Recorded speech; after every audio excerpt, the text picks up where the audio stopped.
Kisah seorang istri yang terpesona dengan ayah mertua. Bab pertama, yang berjudul, Perasaan yang Aneh ke Mertua, menikah dengan pria yang tidak dicintainya, dan sering disakiti oleh suaminya sendiri, membuat hati Farhana mati rasa. Namun semua berubah saat kedatangan ayah mertuanya yang berstatus duda dan sangat hot. Lalu apakah Farhana akan beralih ke lain hati ataukah akan tetap mempertahankan pernikahannya? Suara dintingan sendok dan garpu terdengar beradu di sebuah ruang makan yang ada di rumah mewah bergaya modern.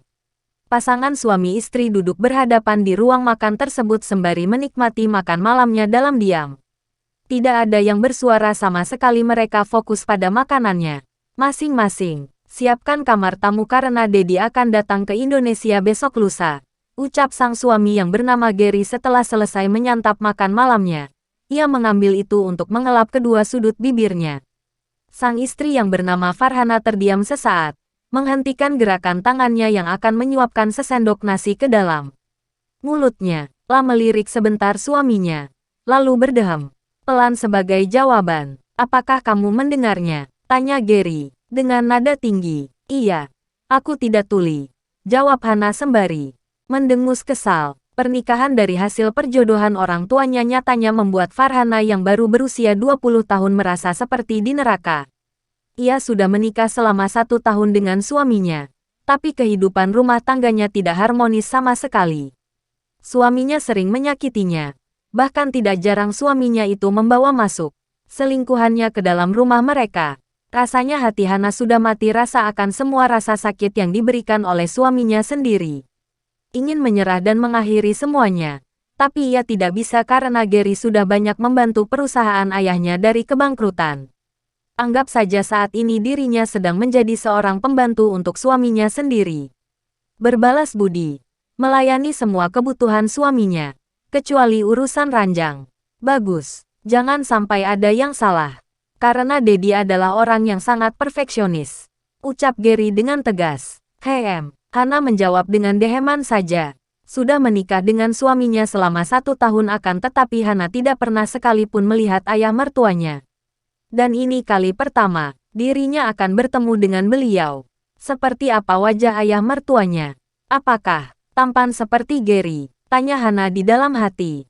Dan selama Dedi berada di Indonesia, kita harus tidur 1 kamar dan 1 ranjang.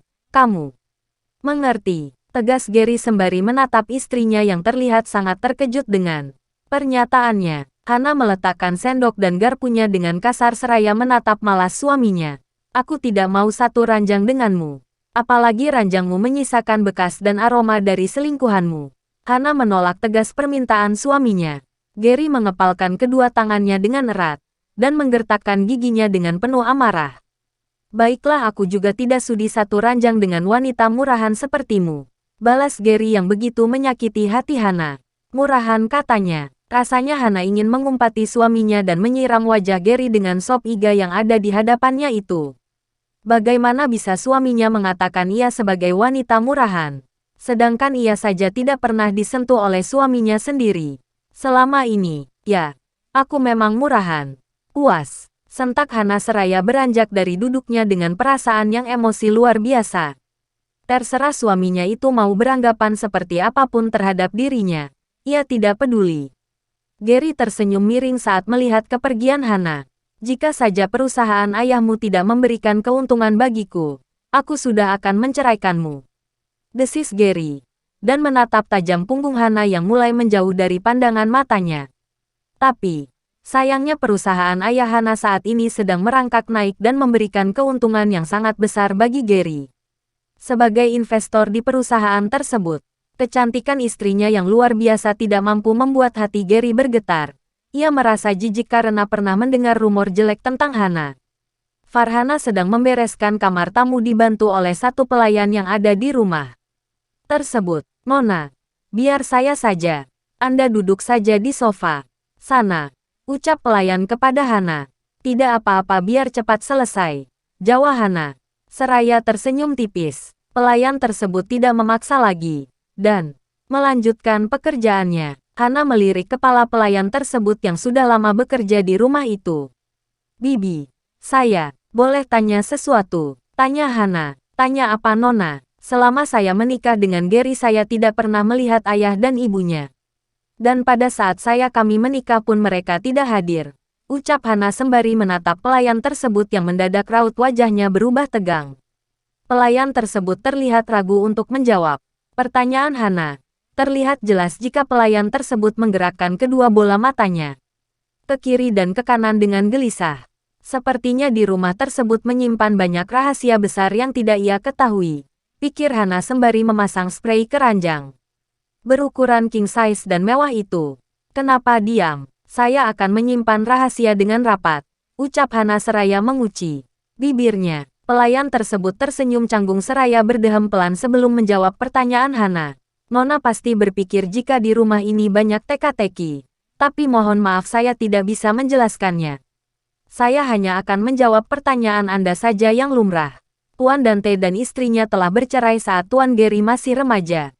Itu saja yang bisa saya jelaskan. Nona, jawab kepala pelayan tersebut. Dante, nama ayah mertuaku Dante, batin. Hana bergumam, tidak ada apa, Bi. Tapi sekarang mereka ada di mana? Tanya Hana lagi. Tuan Dante kembali ke negaranya yaitu di Italia mengurus bisnis keluarganya.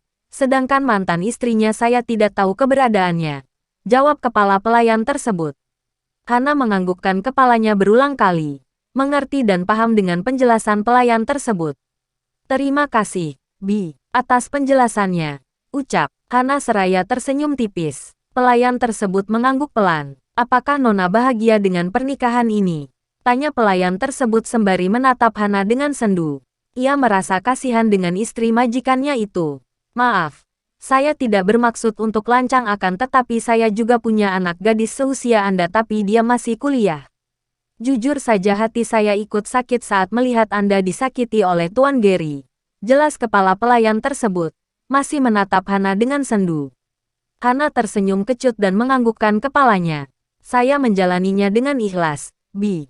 Bibi pasti sudah tahu dengan semua kejadian yang menimpa keluarga saya dan bagaimana bisa saya menikah dengan Gary. Jawab Hana dengan lirik. Iya, yang sabar. Jawab kepala pelayan tersebut seraya menghela nafas panjang. Merasa prihatin dengan nasib Hana. Ayo kita harus segera menyelesaikan membersihkan kamar ini. Karena Tuan Dante sebentar lagi akan datang. Ucap kepala pelayan tersebut mengalihkan pembicaraan mereka agar Hana tidak larut dalam kesedihannya. Di Bandara Internasional Soekarno-Hatta, seorang pria tampan dan gagah berjalan sembari menyeret kopernya yang tidak terlalu besar. Pria itu memakai kacamata hitam dan memakai outfit kasual membuat dirinya tampak lebih muda lagi dari umurnya yang sudah mencapai kepala 4. Selamat datang di Indonesia, Sir. Sapa seorang bodyguard berpakaian serba hitam menyambut kedatangannya, serta mengambil alih koper yang dibawa oleh pria tersebut lalu memasukkannya ke dalam bagasi mobil. Pria tersebut hanya menjawab dengan deheman saja, dan masuk ke dalam mobil saat bodyguard tersebut membukakan pintu. Untuknya, Tuan Gary tidak bisa menjemput Anda karena sibuk dengan pekerjaannya ditambah lagi ia harus kuliah. Jelas bodyguard tersebut saat berada di balik setir mobil. Ya, jawabnya terdengar dingin dan datar. Bodyguard tersebut melonggarkan dasinya yang terasa mencekik lehernya. Berada di satu mobil dengan bos besarnya membuatnya seperti kehilangan nafas. Aura dingin dan gelap seolah menyelimutinya. Tidak ingin banyak bicara. Bodyguard tersebut segera melajukan mobilnya membelah jalanan. Kota yang ramai lancar itu. Ihead, Jakarta. Empat pria tersebut yang bernama Dante William ketika merasakan udara panas dan kemacetan yang membuat moodnya berantakan. Dante William adalah pria berusia 40 tahun. Mempunyai perusahaan kapal pesiar terbesar di Italia. Ia adalah hot duda, kaya raya dan juga sangat tampan. Membuatnya menjadi dikagumi para kaum hawa. Sorry, Sir. Ucap bodyguard tersebut seraya menurunkan suhu AC mobil agar terasa semakin dingin. Gary anak nakal itu sudah menikah dengan gadis Indonesia. Tanya Dante dengan nada yang datar. Tatapan tajamnya di balik kacamata hitamnya itu menyiratkan emosi yang sudah ingin meledak. Rahang tegasnya menggertak kuat. Yes, Sir. Jawab bodyguard tersebut sembari menelan ludahnya dengan kasar. Ia tidak berani menjawab pertanyaan bos besarnya itu terlalu jauh. Lo finirò, geram Dante dalam bahasa Italia yang artinya, aku akan menghabisinya. Suasana di rumah mewah tampak heboh. Para pelayan berbaris rapi di depan pintu rumah untuk menyambut bos besar mereka yang sebentar lagi akan sampai. Nona, Anda tidak seharusnya berada di sini, ucap kepala pelayan kepada Hana yang ikut berbaris dengan mereka. Kenapa? Saya juga ingin menyambut ayah. Mertua saya, jawab Hana. Tapi, ucapan kepala pelayan tersebut terputus saat melihat mobil Albert berdehenti di depan rumah. Baris yang rapi, ucap kepala pelayan, menginstruksi teman-temannya. Dante keluar dari dalam mobil dengan gaya yang sangat gagah dan elegan. Ia melangkah tegap sembari menatap sekeliling rumahnya yang sudah lama ia tinggalkan. Masih sama seperti dulu. Tidak ada yang berubah sama sekali. Seketika itu kenangan bersama mantan istrinya melintas di benaknya. Selamat datang, Sir. Sambut semua pelayan. Bersamaan. Iya. Terima kasih. Jawab Dante dengan nada datar dan tidak begitu fasih dalam. Mengucapkan bahasa Indonesia, La berjalan pelan melewati satu persatu pelayan yang berdiri di dekat pintu tersebut. Langkahnya terhenti tepat hadapan Hana yang terlihat menundukkan kepala. Kenapa dia tidak pakai seragam seperti kalian? Tanya Dante kepada kepala pelayan. Sorry, Sir, dia adalah istri Tuan Gary. Jawab kepala pelayan dengan hati-hati seraya memejamkan matanya. Berdoa di dalam hati semoga Hana tidak terkena masalah. Wat, Dante seketika itu langsung melepaskan kacamata hitam yang bertengger di hidungnya. Bersamaan dengan Hana yang mengangkat kepalanya dan tanpa disengaja pandangan mereka bertemu. Dak, dik, duk. Jantung Hana berdetak tidak karuan saat manik mata berwarna biru laut itu menatapnya sangat tajam. Setajam silet. Dante segera mengalihkan pandangannya seraya berdeci kesal. Menantu. Batin Dante ingin tertawa di dalam hati saat melihat gadis cantik itu adalah istri dari putranya. Farhana, cantik banget. Plak, tamparan keras mendarat di pipi Gary. Dan pelakunya adalah ayahnya sendiri. Dante, William, bastard, maki Dante kepada putranya yang nampak meringis kesakitan dan mengelus pipi kanan yang baru saja ia tampar. Dedi, kenapa menamparku? Apa salahku? Sudah hampir 5 tahun aku tidak bertemu denganmu. Apakah ini yang aku dapatkan? Sebuah tamparan. Gary berusaha membela diri. Walaupun ia tahu kesalahannya. Listen me, sentak Dante sembari menunjuk telinganya sendiri. Dengan perasaan penuh amarah. Manik matanya yang sangat tajam seperti ujung pedang yang siap mengeksekusi lawannya. Gary menundukkan kepalanya saat melihat manik biru yang sangat tajam menatapnya. Ia merasa bergetar saat melihat kemarahan ayahnya. Apa kamu sudah gila? Menikahi gadis itu tanpa sepengetahuan Dedi. Sarkas Dante dengan bahasa Indonesia yang tidak begitu fasih. Namun masih terdengar dengan jelas. Aku bisa menjelaskannya. Aku melakukan semua ini karena permintaan kedua orang tua Hana. Perusahaan mereka terancam bangkrut dan mereka menukarkan Hana dengan saham. Jelas Gary tidak ada yang ditutupi sama sekali. Ia berbicara sesuai dengan fakta yang ada. Masih ingat di benaknya. Saat ayah Hana datang memohon bahkan bersujud di hadapannya. Meminta pertolongan untuk membangkitkan perusahaannya yang akan bangkrut. Dante mengumpat penuh emosi. Bagaimana bisa ada orang tua yang berpikiran picik seperti itu? Mengorbankan anak gadisnya demi sebuah harta, kesuksesan dan karir. Lebih parahnya lagi, putranya itu menikahi gadis itu dan menukar dengan saham. Sungguh gila bukan? Dan kamu tidak memperlakukannya dengan baik di rumah ini. Bibi sudah cerita semua yang terjadi di rumah ini. Ucap Dante lagi. Menatap putranya dengan pemusuhan. Soks bebas. Clubbing. Lalu apa lagi? Hah, bentak Dante dengan penuh amarah. Gary tersenyum miris mendengarnya. Aku melakukan semua itu untuk mencari kesenangan dan kebahagiaanku sendiri. Balas Gary dengan tajam. Menjadi korban broken home kedua orang tuanya membuat Gary merasa stres dan kekurangan kasih sayang. Ditambah lagi di saat usianya yang baru menginjak 18 tahun harus memegang perusahaan ayahnya yang ada di Indonesia. Dante mengusap wajahnya dengan kasar saat mendengar perkataan putranya yang menusuk sampai ke ulu hatinya. Sebagai orang tua, ia salah karena selama ini tidak pernah begitu memerhatikan putranya itu.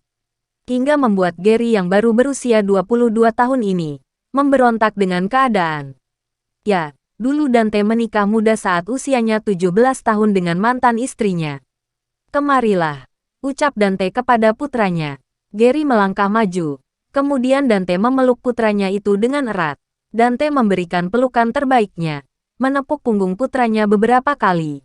Barulah setelah itu ia mengurai pelukannya.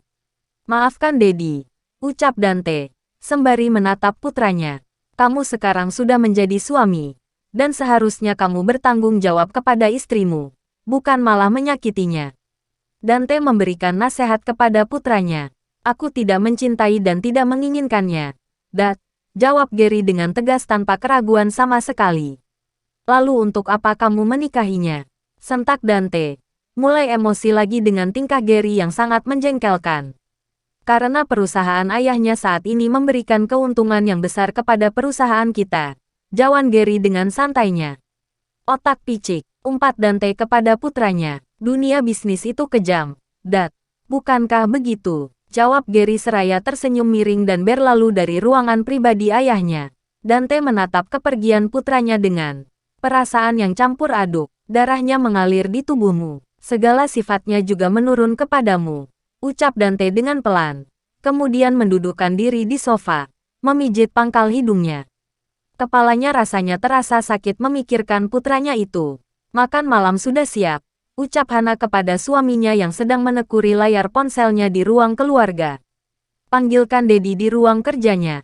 Ketus Gary seraya beranjak dari duduknya. Memasukkan ponselnya ke dalam kantong celananya dan berjalan menuju ruang makan. Ya, jawab Hana.